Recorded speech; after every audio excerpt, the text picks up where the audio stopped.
Today we're looking at Arcblock, and this was quite the rabbit hole, but in a good way. And it's got a really low token supply with a market cap of only like 210,000 right now at time of recording. But like to understand Artblock, you've got to understand its founder and CEO. His name's Robert Mao. He's a Chinese software engineer. He's a pilot, and I would also call him a visionary entrepreneur. He lives in Seattle and started his first business when he was a college student in China, where he converted information from CDs and then put them on the web, which he called easy money. It's kind of a character. So he also worked for Microsoft's mobile app division and helped them deploy their old phones and software on those. And I was watching an interview of him, and he did everything except call his boss a bad businessman because he failed to adapt uh, the App Store and some of the software that Apple was using at the time that was extremely popular. So you can get the sense that this guy is a very principled guy, and he's very aware of market trends and kind of what the market needs. And I think that kind of flows into this project on Artblock. He strongly believes that the control of personal and business information should lie in the hands of those who it belongs to. So decentralization is almost a like religious or cultural belief to him. And he sees art block as kind of like the equivalent of the beginning of the internet, just in the sense that it gives people a platform to own their decentralized websites, apps, IDs, and whatever other product he has. You know, it's kind of a for the people, by the people type of thing. And it took him 7 years to build. He ICO'd in I think 2018, and I don't know what the ownership structure looks like, but I assume he owns most of it. And because he's based in Seattle, I just get like strong Jeff Bezos Amazon vibes, just building a behemoth in this old office. So, guys, I'm hosting a couple office hours for the viewers. I'd love to get to know my audience, and there you can ask me pretty much any question you'd like. We've done a couple of them. They've been fantastic, and I've only got about like 5 slots I'm opening up again. So join those below in the Calendly link. Love to meet you. I must say this is probably the best execution of a small cap project I've seen to date, being even though they have a small team. The meat of it is a decentralized platform for developers, small businesses, and they have enterprise products too, but I think that market's a little saturated. I'll get into that later. But the development is like absolutely fascinating. The software architecture is brilliant, and it all starts with a blocket. And I'll throw up on the screen what it kind of looks like. It's like a Lego piece, basically Lego pieces or the hub and spoke model. The blocket kind of hosts everything. It does pretty much everything. You get a blocket, then you can plug and play all these different applications into it.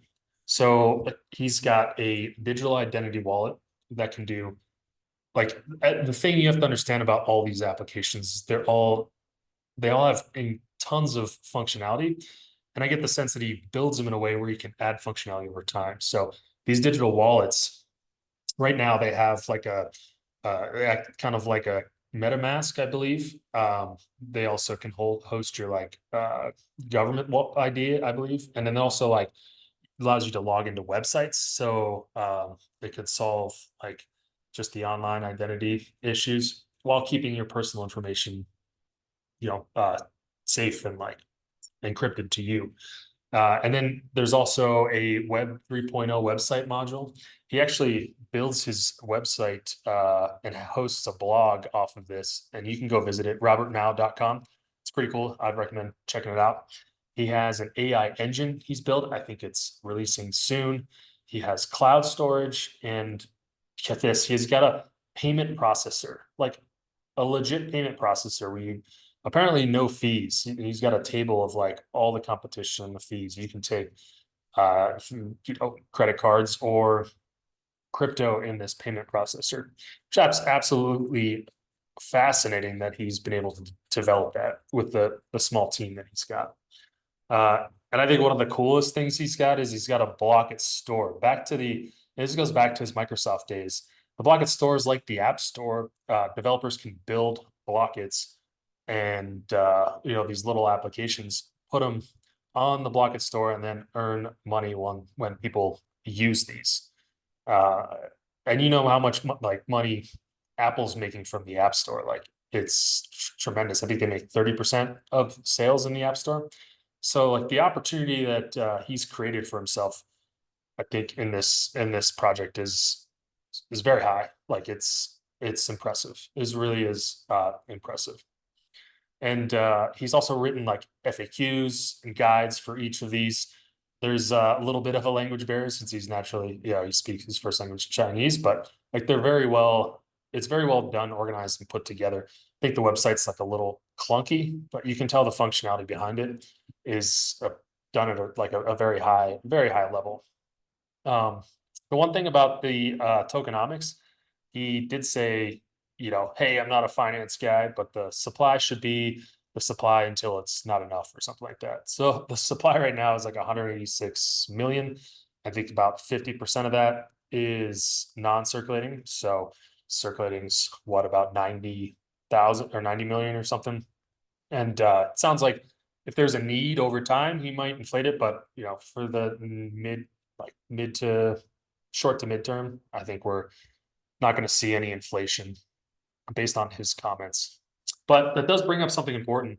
Like this is a centralized project, right? Like it doesn't have a governing body or DAO, as far as I can tell. It's all owned by Mao, so it's not necessarily a bad thing given his like ideology. But it's different than most of the other projects I cover, and it's important to realize that it is a risk, right? Now, when it comes to revenue, they do charge a certain amount of Arcblock for using it. I know it's one ABT to basically stake one of the Blockits on the Blockit server that they have, and then there's internally. Then they have enterprise options where you can host your own Blockits, but who knows what that fee structure may look like. There are also additional fees for using different applications and some of the transactions. I'm a little confused the structure of that. I tried to call them. I didn't get an answer to kind of clarify what that looks like. I'm sure it's somewhere in all the documentation, but I just couldn't find it. So we're gonna have to value this based on kind of what comps look like and where I think it might be able to go in this bull cycle. But I do think this is one of those projects that could, in fact, if it gains traction, this bull cycle could do a lot better in the future. Of course, if that does gain traction this cycle, then I think there will be a floor, probably a higher floor, for what the bottom is in the next bear cycle. So something to keep in mind in this play. And let's actually move over here to the model.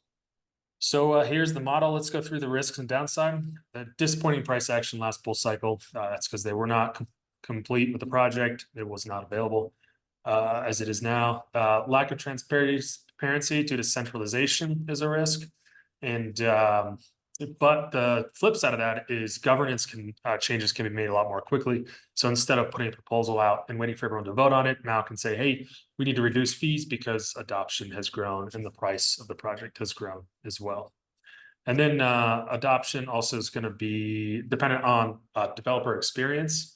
So, how well they execute and how quickly they're able to onboard people. And then the last thing that I think about when I think about projects like this is, Mao is like he's a very hands-on guy. He kind of manages the project and built it himself. And one of the things you run into, when projects like this start to grow, are you get growing pains and scaling issues.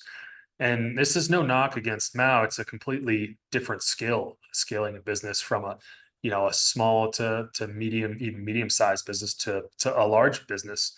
when you start to bring on lots of customers, there's just different ways that you have to operate to get the business to grow. And is Mal the guy who can kind of either, number one, which is more extremely rare, there aren't a lot of people who can do this, drive the ship himself and kind of work his way up the ladder and manage people, manage managers. Hormozy is a great example of that, but that it doesn't happen very often. It usually takes a lot of time for people to learn those skills. Or is he a guy who can hand off responsibilities and allow operators to manage and grow the project? So that is one thing to think about, and for the future growth. But I don't think it impacts the near term as much. Some comps, I think Arcblock's a lot like layer zeros, in my opinion. Layer zeros are like projects that allow businesses to deploy their own blockchains and custom solutions, and they have a lot of developers developing on top of them. So I think they're fairly similar. I think the spaces are different. I think a lot of these, like Avalanche and Cosmos, I think they play more in especially Avalanche, more in like the enterprise solutions. But or I think Mao kind of Mao's solution, like Artblock, focuses more on like a smaller business and developers, independent or small developer teams. So I think it's a little bit of different market capture, but it's something good to keep in mind. And he also, like in one of his applications, he allows you to basically bring in data, which is very similar to Chainlink and their oracles. So I threw Chainlink on here because I think it's got some parallels to that. So I've got Artblock doing 4 billion on a bottom case. Of course, like that's not guaranteed, but I could easily see it doing that. It picks up some more traction. It's got very low token supply. It's got a great product, great execution. It also has right now not a lot of volume on the exchanges for what its market cap is. So I don't think it's going to take a lot of interest to move it up. And then peak bull case is 20 billion, and it really have to take off. But I totally see that in the realm of possibility for this project. That would be a 93 x from 215. I think it's 210 million market cap today as a recording. So there's a lot of upside potential to it. Obviously, it's not financial advice and no guarantees that we get there. And the model spit out speculative potential of 88%, which is great. Staying power is 80. I think it's just a little bit of uncertainty of, does this get adoption? Product looks phenomenal. It's visionary, but like, what's developers' actual user experience? Are they gonna build on this or not? We just don't know. And then reputation, I think got a 94% basically, very high. So, I think what he's built and what he's executed on says a lot about the way they operate. So that's the review of Artblock. If you enjoyed this one, check out one of my other reviews. It'll be popping up on the screen right now.